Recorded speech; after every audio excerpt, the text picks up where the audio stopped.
मात पिता के छू के निकले रोज पौआ हो, मात पिता के छू के निकले रोज पौआ हो। चाची जिता दो बब्बू भैया के चुनौआ हो, हाँ बहिनी जिता दो पारधानी के चुनौआ हो।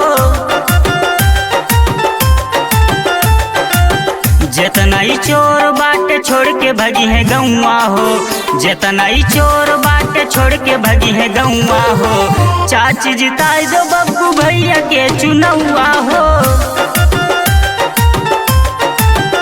हाँ बहिनी जिताई दो पारधानी के चुनौआ हो।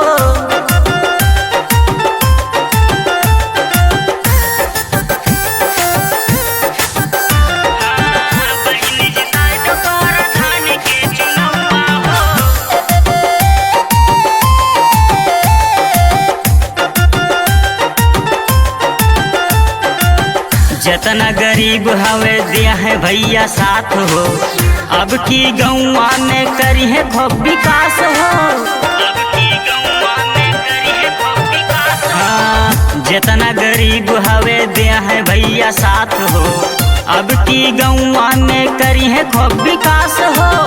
जब केहू मिले भैया छुए जाके पौआ हो, जब केहू मिले भैया छुए जाके पौआ हो। चाची जिताई दो बब्बू भैया के चुनौआ हो, हाँ बहिनी जिताई दो पारधानी के चुनौआ हो।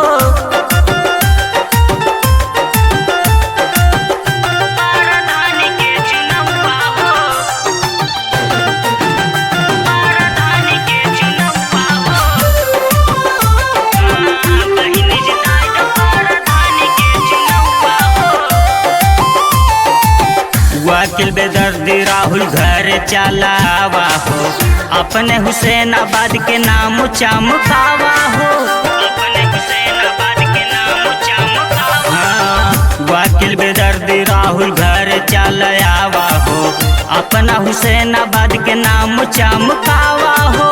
अब की न लागी चाचा के हुकेर दौआ हो, अब की न लागी चाचा के हुकेर दौआ हो। बहिनी जिताई दो पारधानी के चुनौआ हो,